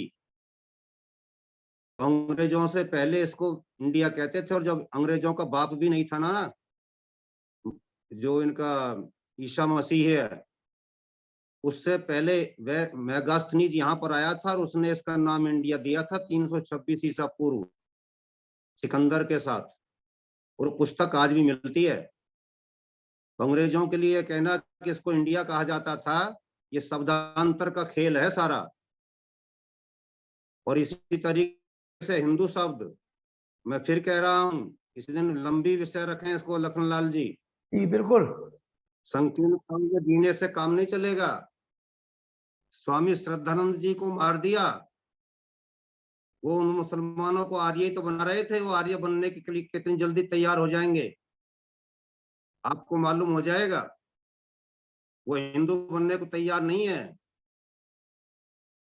वो आर्य बनने को भी तैयार नहीं है किसी भी कीमत पर। और आर्य को सबसे पहले पकड़ते हैं वो, क्योंकि आर्यों ने उनको उनके सामने बोलना सिखाया है हिंदू को। शास्त्रार्थ की परंपरा इस देश में आर्य समाज लेकर के आया था। हिंदू तो बड़े आराम से मर रहा था। और जरा इतिहास को उठा करके देखना, लॉर्ड मिंटो से मिलने के लिए गया था सर सैयद अहमद खान। सर सैयद अहमद खान जो जिसने अलीगढ़ मुस्लिम यूनिवर्सिटी बनाई थी, तब वो एक सीनरी लेकर के गया था। उस सीनरी को जाकर के उसने जब वायसराय को दिया, तो उसमें एक शिकार भाग रहा है और 2 शिकारी पीछे, एक पेड़ के पीछे छुप रहा है, एक शिकारी जो है जंगल में खड़ा हुआ उस पर तीर साध रहा है। तो उसने कहा कि ये क्या है? तो इन मुसलमानों ने उनको बताया था कि ये जो शिकार है, ये जो भाग रहा है, ये तो हिंदू है, और ये जो पेड़ के पीछे खड़ा है ये मुसलमान है, शिकार हमारा था, लेकिन तुमने आकर के मारना शुरू कर दिया इसको। और इसको जगाने वाला कौन है, इसको बताने वाला कौन है? महर्षि दयानंद का आर्य समाज। इसलिए वो सबसे पहले आर्य सबसे चढ़ता है। आर्य कोई मारने की तैयारी है उसके सबसे पहले। मैं ये नहीं कह रहा कि आर्य शब्द की व्याख्या करते हुए और आर्य शब्द जो कोई व्याकरणिक शब्द है, सॉरी हिंदू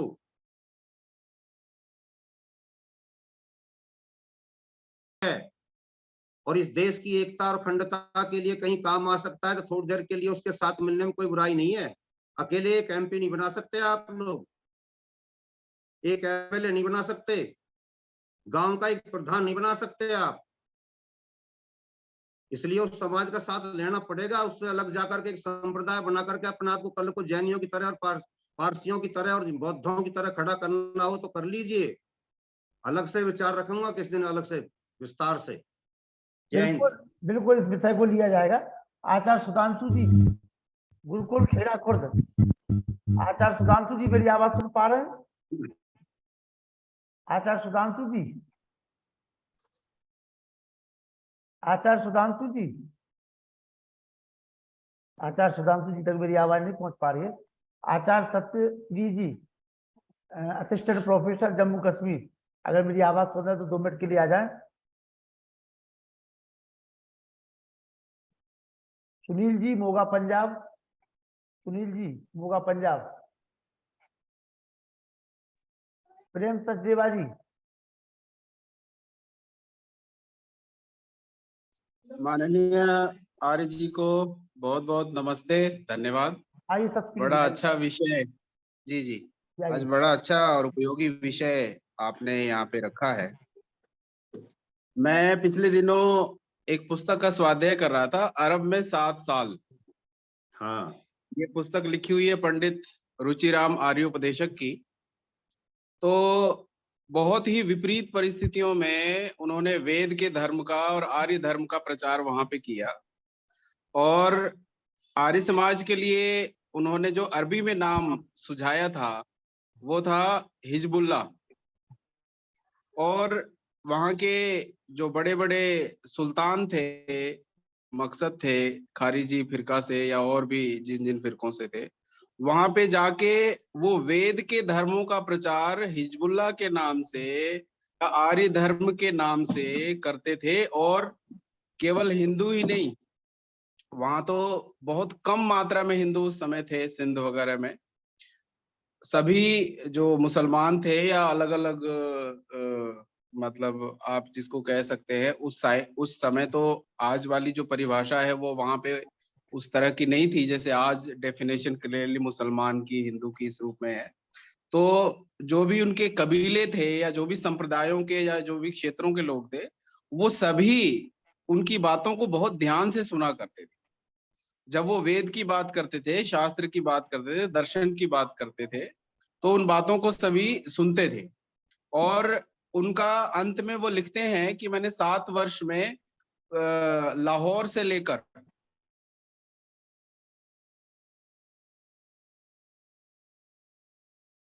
नेटवर्क प्रॉब्लम हो गई है, थोड़ी सी आवाज आ गई पहुंचे और उस प्रचार कार्य को आगे बढ़ा सके। तो उन सभी संदर्भों में आर्य धर्म और ईश्वर का धर्म, वैदिक धर्म, इन्हीं शब्दों का और अपने लिए आर्य, वैदिक धर्मी आदि शब्दों का प्रयोग वो करते रहे हैं। और विश्व स्तर पर अगर वैदिक धर्म को प्रसारित हमने करने की, बहुत लोग कहेंगे, जैसे अब माननीय राकेश कुमार आर्य जी कह रहे थे, तो मैं माफी चाहता हूं, मैं आपसे बहुत जूनियर हूं और बहुत कम अनुभव है आपके लेखन में और अध्ययन में बहुत अनुभव है। अगर विश्व स्तर के लोगों को हम अपनी पकड़ में लाना चाहते हैं, अपने विचारों से प्रभावित करना चाहते हैं, तो वो आर्यत्व और वैदिक धर्म की विचारधारा से ही कर सकते हैं। आपने एक बात कही थी कि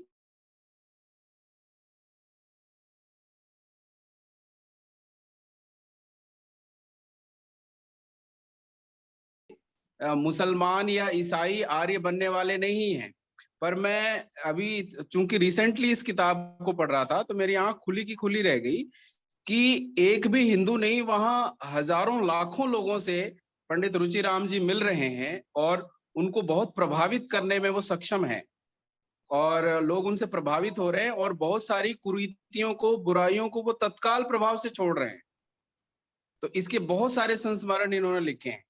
तो इस रूप में आर्य धर्म के हिसाब से पूरे विश्व में अपनी पकड़ बनाई जा सकती है।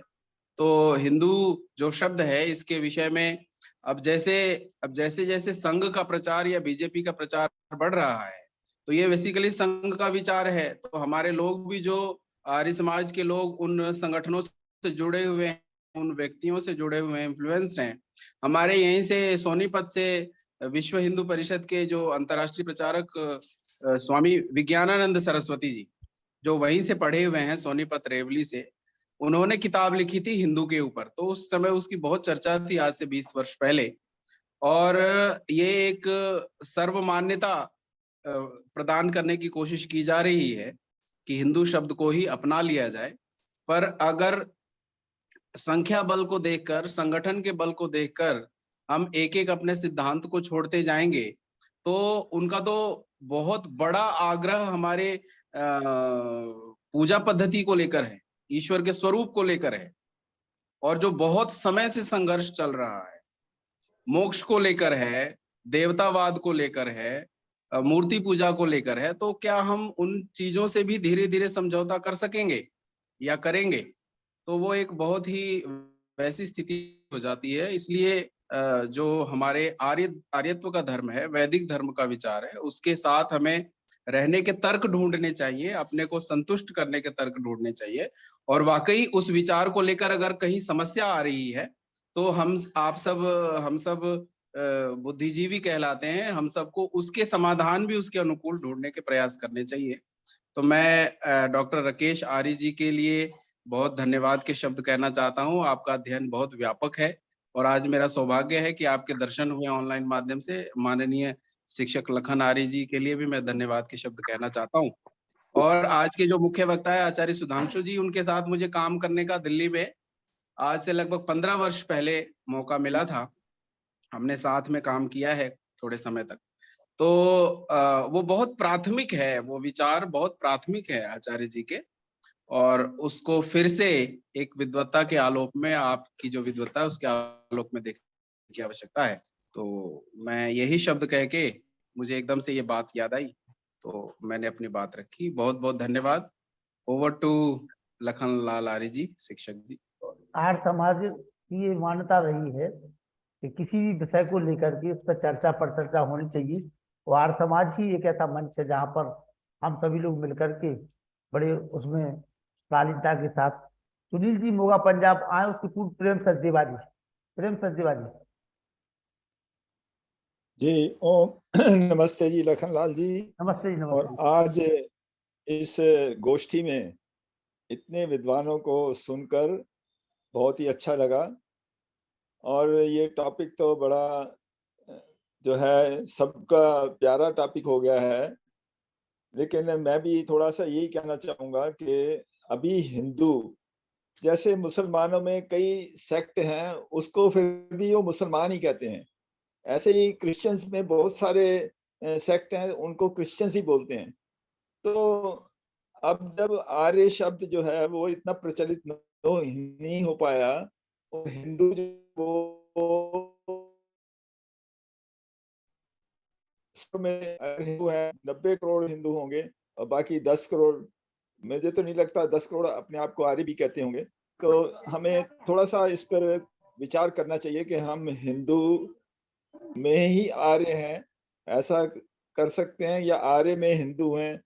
कुछ इस तरह का एक विकल्प बनाना चाहिए कि सभी हम एक हो जाएं। बस हमारा तो ये है कि एक है, क्योंकि अभी लड़ाई जो है बड़ी लड़ाई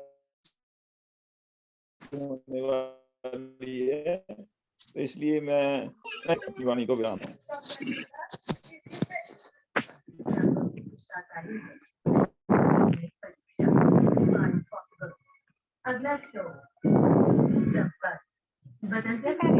बोलिए सुनील जी।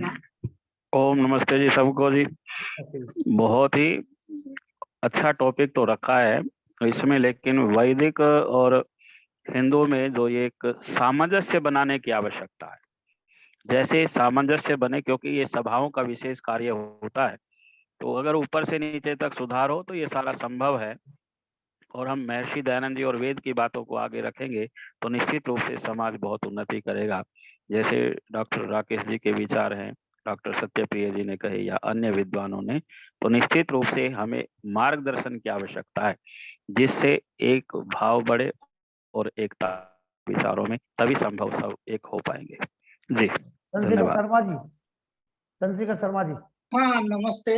बहुत विषय आपने अच्छा लिया लखन जी। वो एक सज्जन आए थे जो कह रहे थे कि विषय गलत ले लिया। विषय बिल्कुल समय के अनुकूल है और भारत की एकता के लिए हम जिस भी शब्द का सहारा लें आज, उसमें कोई बुराई नहीं है। महाराणा प्रताप, शिवाजी मराठे, महाराज गोविंद सिंह जी, ये सब हिंदू धर्म की रक्षा के लिए लड़े थे, ये मैं आपको बता दूं, है ना। और मैं बताऊं, राजपूताना के अंदर राजपूतों ने स्वतंत्रता स्वीकार नहीं की, हिंदुआ सूरज चमकता रहा। आज स्थिति ये लोकतंत्र में हमारे दुर्गों में मजारे और मस्जिद बन रही है, जबकि उस समय नहीं बनी थी। तो मैं आर्य विद्वानों से कहता हूं कि ठीक है, महर्षि दयानंद सरस्वती ने कोई बात कह दी, वो बहुत कठोर थे, क्या थे, है ना। उन जैसे महापुरुष हम लोग नहीं है, या तो उन जैसे बन करके आप फिर कर्णंतो विश्व आर्यम की स्थापना क्यों नहीं करते? बैठे बैठे मंचों से आप उपदेश देते हो सिर्फ, है ना। और जो कोई धरातल पे काम करता है, हमारे अभी ये राकेश कुमार जी जैसे, उनकी आप जो है आलोचना करने लग जाते हो।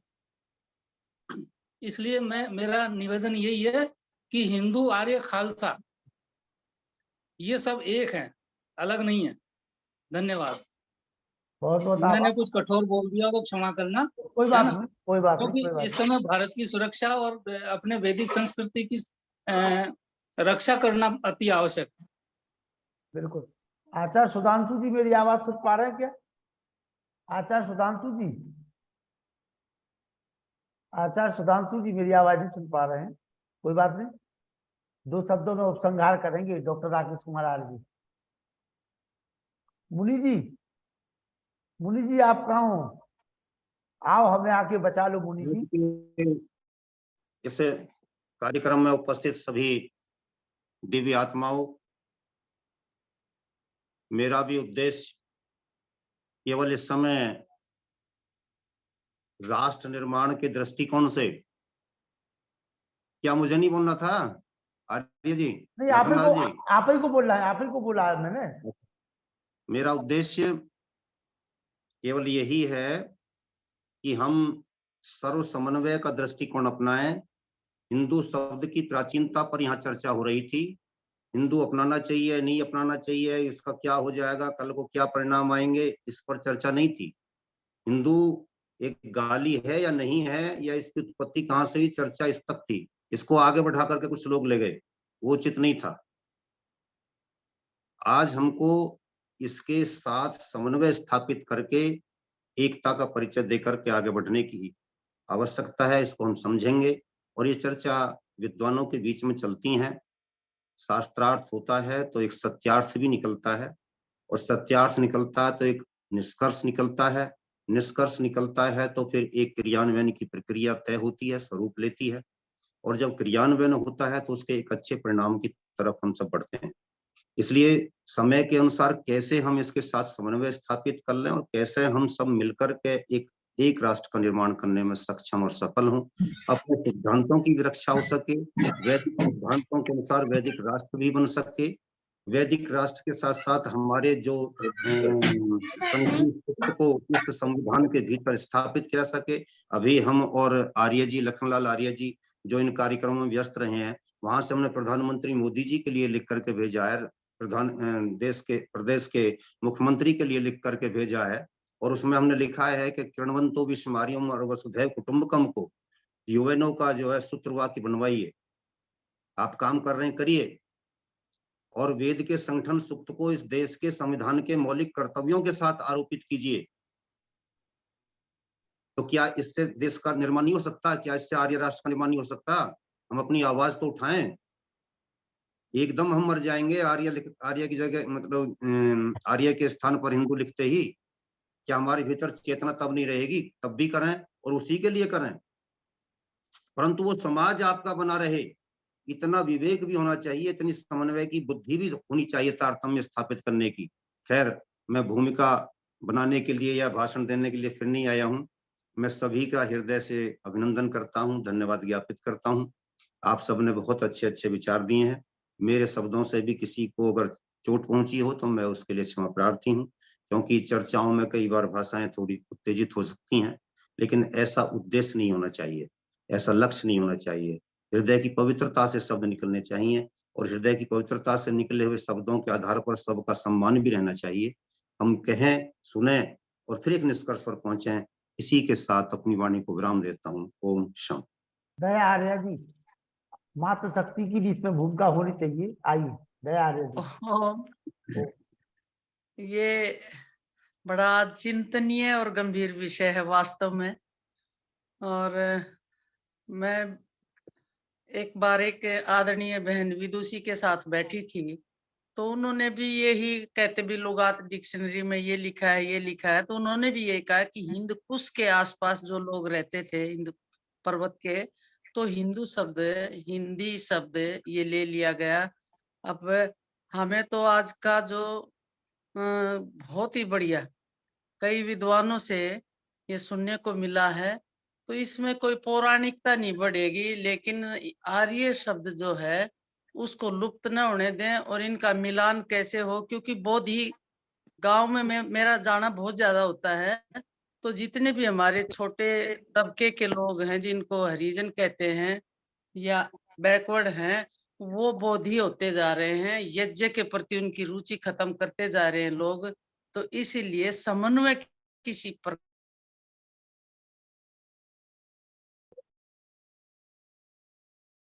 ये जो हमारी चिंता है, आचार्य सुरेश जोशी जी, ओम सब आचार्य सुरेश जोशी जी, डॉक्टर राकेश कुमार आरजी का ये कहना है, कुलवंतो विश्वमार्यम का नारा हमें गुंजायमान करना है, हमें आर्य शब्द को नहीं छोड़ना है। लेकिन जो आचार्य सुधांशु जी ने हमें टॉपिक दिया, आज विषय दिया कि हिंदू क्या, हिंदू शब्द एक गाली है, ये जो भ्रांति थी उसको निवारण किया। ये नहीं कह रहे कि महर्षि दयानंद सरस्वती ने उसको छोड़ने की बात कही तो आर्य समाज के लोगों ने छोड़ा, कुलवंतो विश्वमार्यम का नारा दिया, दे रहे हैं, उस पर काम कर रहे हैं। लेकिन एक कहीं ऐसा ना हो कि हम उस नारे के साथ साथ अपने लोगों को छोड़ दें, तो ये थोड़ा सा वो है। और जो आचार्य डॉक्टर सत्यप्रिय जी ने जो बात कही है कि कहीं ऐसा ना हो कि उनके कहने से हम सारी चीजें छोड़ते चले जाएं जो हमारे सिद्धांत है, तो हमें अपने मूल को नहीं छोड़ना है। हम अपने मूल को उस मूल रूप में जो महर्षि दयानंद जी ने हमें दिया है, वो आप पुरुष है, ऋषि है, हमें उनकी बात को मानना है। उसकी बात को सभी लोग मानते हैं, कोई उसको नकारता नहीं, न डॉक्टर राकेश कुमार जी ने नकारा है, न किसी ने रोहतक की मैं बताऊं जी, मैं योग कक्षा में थी कल जी। तो विश्व हिंदू परिषद वाले रसीद लेकर के हर घर के सदस्य को 20 रुपए शुल्क 3 साल के लिए, तो इस तरह से वो बहुत आगे बढ़ रहे हैं। हम इस पकड़ जकड़ में रहेंगे और पीछे रह जाएंगे आर्य, तो हमें आपस में मिलान करके कैसे स्वामी दयानंद के विचारों को आगे ले जाना है। तो ये जो एक बहुत अच्छी बात कही ना, ये जो हिंदू है वो कच्चा माल है, और आर्य समाज उसको आर बनाता है, तो आर कोई और नहीं बनाएगा, वो आर्य समाज की फैक्ट्री में बनेगा। ये बात भी बिल्कुल सत्य है। आचार्य सुरेश जोशी जी, आचार्य सुरेश जोशी जी। जी, मैं सभी विद्वानों के विचारों का साधुवाद करता हूं, क्योंकि विचार ही मनुष्य को आगे ले जाते हैं। उठता है विचार तो उठता है आदमी, गिरता है विचार तो गिरता है आदमी। लेकिन पुनः मैं ये कहना चाहता हूँ कि महर्षि दयानंद एक ऐसे इतिहासकार थे, और उनकी जो पुस्तक है उपदेश मंजरी, में इतिहासकारों से कहना चाहता हूँ कि एक बार आप उपदेश मंजरी पढ़ें और ऋषि की मूल भावनाओं का प्रयास करें।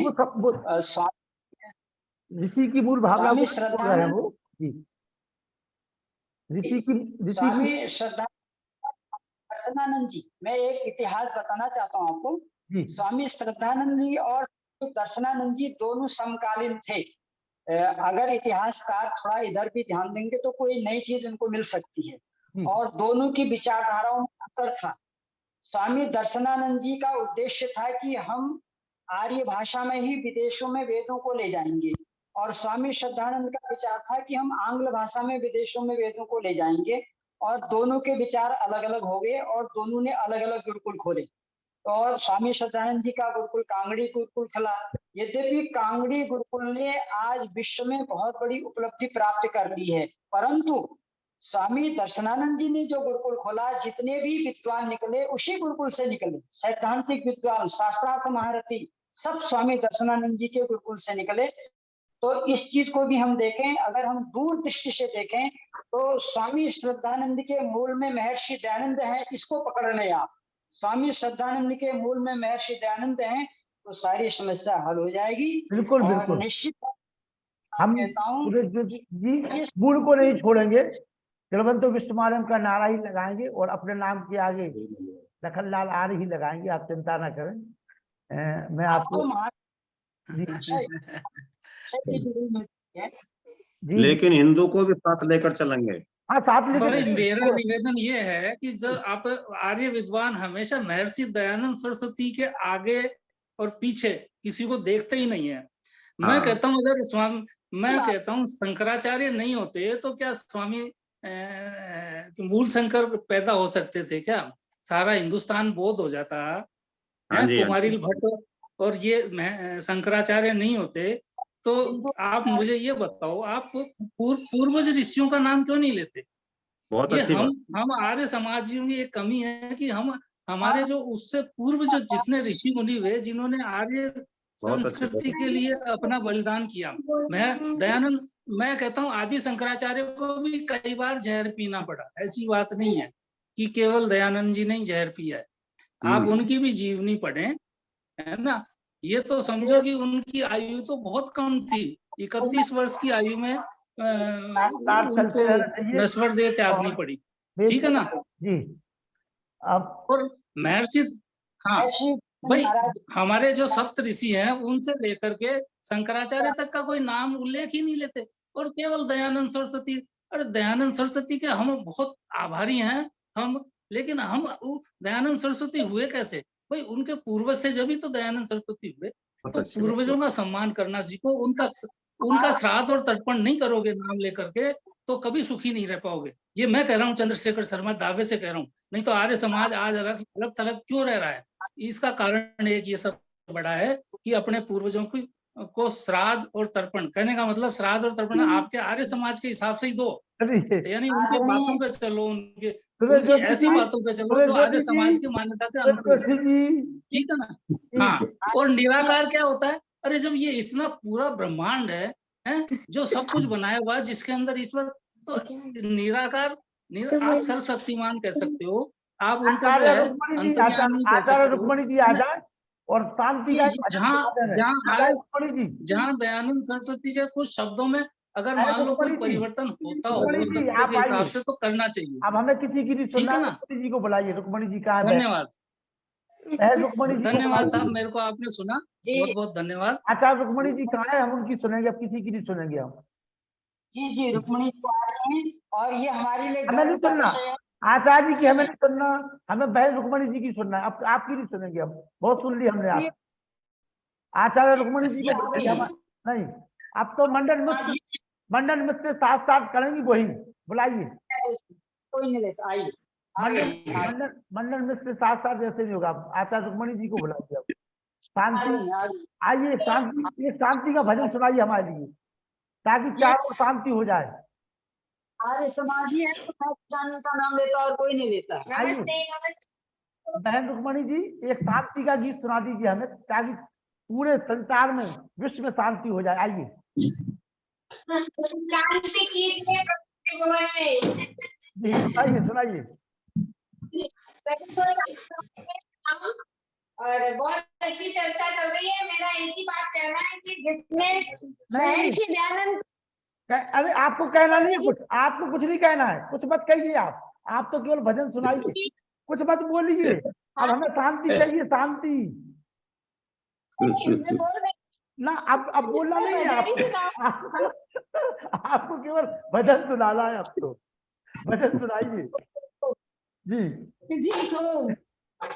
भजन सुना दीजिए। भजन